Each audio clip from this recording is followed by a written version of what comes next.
Alright, I am unboxing what should be an Atari 2600 Junior that I ordered on eBay a few days ago. And let's hope everything is here and it's in good shape.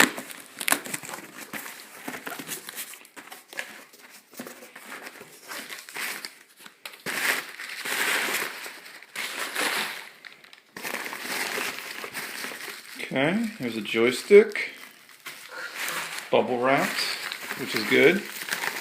I definitely took a time boxing it up and wrapping it correctly. It's good to see. Another joystick.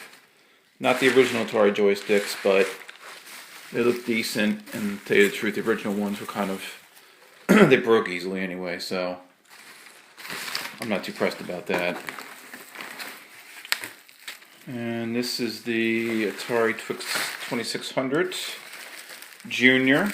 It's the slimline one that came out, I think they started making it in 1985. I have the original wood panel one at home in the US, but I wanted to get a UK version while I'm over here in the UK. And got a bunch of adapters, cartridges, connectors.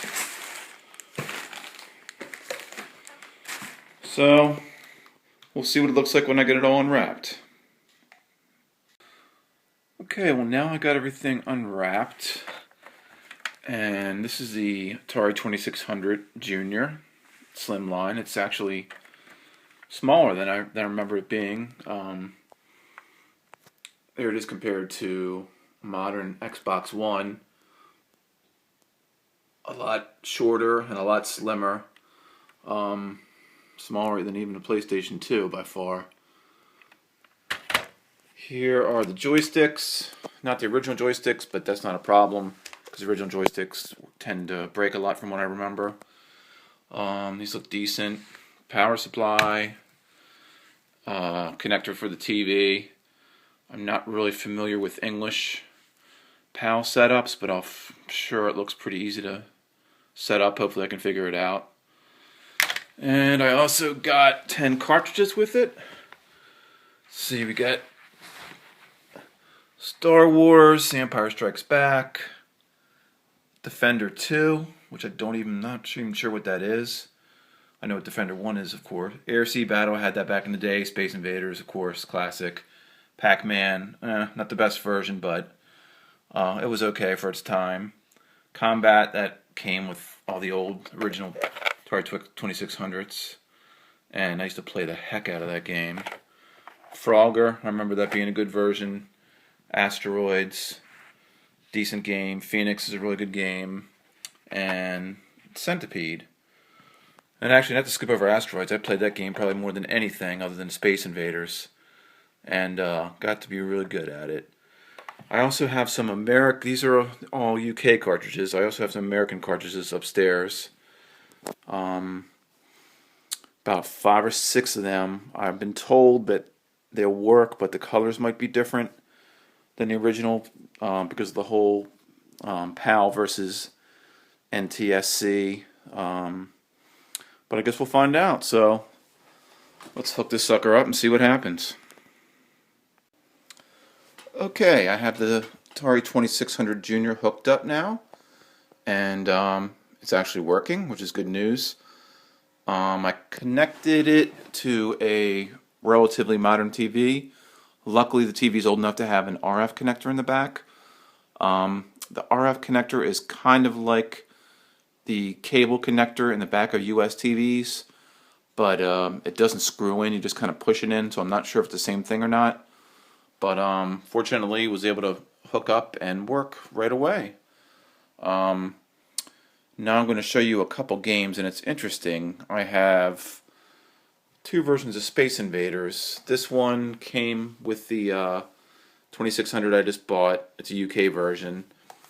And this is the US version that I bought. Well, I got this given as a gift, I believe, back in 1980, my original 2600, and held on to it for all these years. And it's interesting how they look differently and play differently. I'm going to put the English version in first.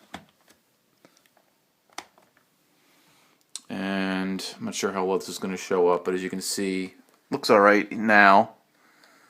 Reset it to start it. And it looks alright, but it's kind of slow and blurry looking. The characters don't look very defined. The colors look as I remember, but the gameplay is kind of slow, and I just don't like the way it looks. Not sure how well this is showing up on this camera I'm using. But anyway, I'll show you the American version.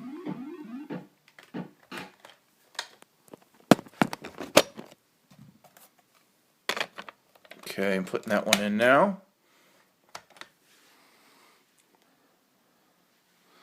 And let's reset it. And now the colors are different,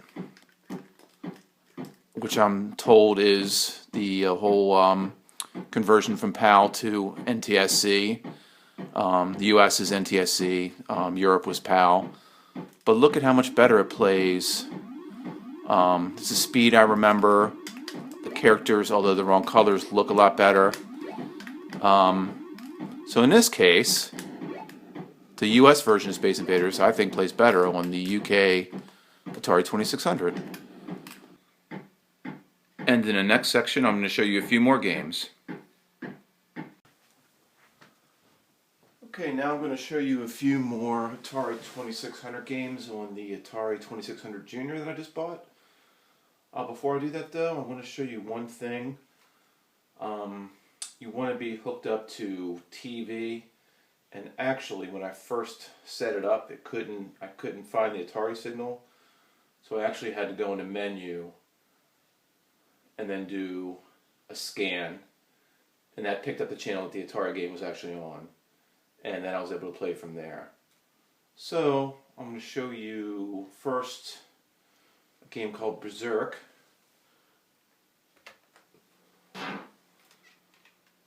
And this game is actually really good, pretty close to the original arcade version. Definitely a must-buy for the 2600 if you have one. Here's a little bit of gameplay. It starts you really close to the robot sometimes, which is kind of annoying. But as you can see, it's smooth, it's fast, it looks good. For a 2600 game, it's pretty true to the original. And I really like the gameplay on it. You want to watch out for the walls, otherwise that happens. And it just gets progressively harder with more robots that shoot faster. And shooting diagonally, oh, gotta avoid doing that. Sometimes you get so caught up in shooting that you hit the wall accidentally and die. Shooting diagonally is a bit tough, but you get used to it. These joysticks that came with this Atari aren't the greatest, but they're starting to break in a little bit. I'm getting more used to them. I think I'm still going to buy a original Atari joystick, and also I hear that Sega gamepads work on the Atari 2600, so I'm going to get one of those as well. I'm talking about the Sega system from the 90s. Amazingly, they work with the 2600. Ooh, not a good place to start. Sometimes it does that to you. So, it's about all I can show you with this game.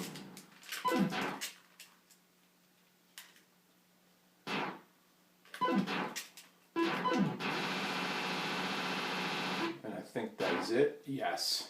So the next game I'm going to show you is a game called Phoenix, which actually is another really good title on the Atari 2600.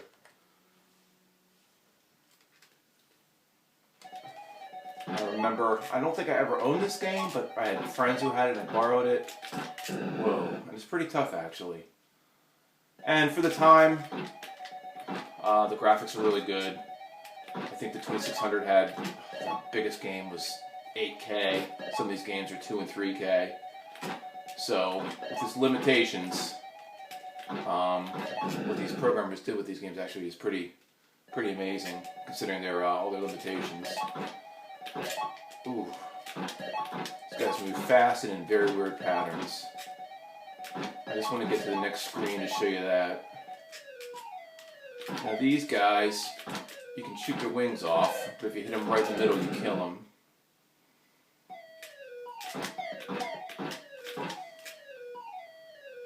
And I'm really liking playing. I have all these games on emulators on my PC, but and they do a really good job, the emulators. There's nothing quite like playing on the original system with a real joystick. Just something about it. Ooh.